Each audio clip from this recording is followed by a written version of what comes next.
राधे राधे, जय श्री कृष्णा। दोस्तों, कैसे हैं आप सब। आज हम आप लोगों के साथ चर्चा कर रहे हैं कि श्री कृष्ण की मृत्यु के बाद भी क्यों नहीं डूबी श्री कृष्ण की नगरी द्वारिका।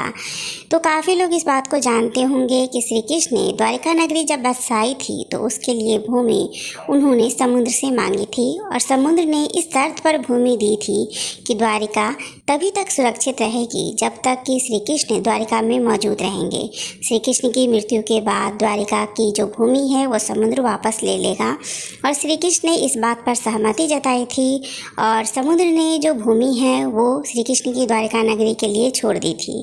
फिर भी श्री कृष्ण के मृत्यु के बाद भी द्वारिका की जो नगरी है वो समुद्र में क्यों नहीं डूबी। तब तक द्वारिका नहीं डूबी थी जब तक कि द्वारिका के समस्त प्रजाजन जो थे वो द्वारिका से बाहर नहीं आ गए थे। ऐसा कैसे संभव हुआ, चलिए जानते हैं इस वीडियो के माध्यम से। और वीडियो पसंद आए तो इसे लाइक और शेयर जरूर कीजिएगा। तो दोस्तों, श्री कृष्ण की मृत्यु के बाद भी द्वारिका नगरी इसलिए नहीं डूबी थी क्योंकि वहाँ पर देवी रुक्मिणी मौजूद थी। देवी रुक्मिणी जिन्हें हम लक्ष्मी का अवतार मानते हैं और लक्ष्मी में स्वयं इतना सामर्थ्य है कि वो किसी भी राज्य या फिर देश को अपनी शक्ति के बल पर तब तक बचाए रख सकती हैं जब तक उनकी इच्छा है। रुक्मिणी जी जानती थी कि जब तक उनकी प्रजा सकुशल यहाँ से निकल नहीं जाते तब तक द्वारिका नगरी को बचाए रखना बहुत ही ज़्यादा ज़रूरी है। और इसलिए श्री कृष्ण की मृत्यु भी रुक्मिणी जी से पहले हुई थी क्योंकि श्री कृष्ण को भी पता था कि जो कार्य वो अधूरा छोड़ करके जा रहे हैं उन्हें रुक्मिणी जी ज़रूर पूरा करेंगी और उनकी मृत्यु के बाद उनकी जो संतानें हैं, उनकी जो जनता है, उन्हें वो अवश्य बचाएंगी।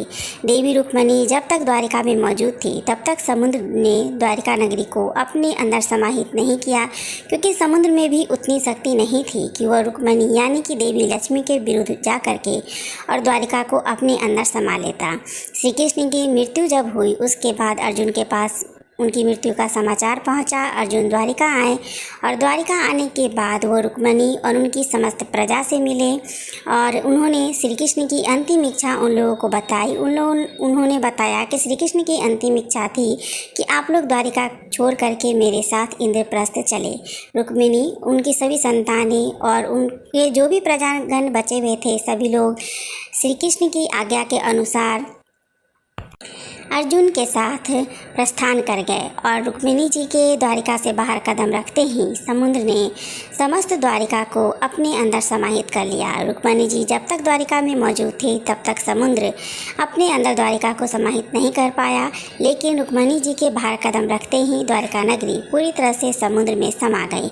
तो दोस्तों, यही कारण था कि श्री कृष्ण की मृत्यु के बाद भी उनकी नगरी द्वारिका पूरी तरह से बची हुई थी, सुरक्षित थी, क्योंकि वहाँ पर रुक्मिणी जी मौजूद थी।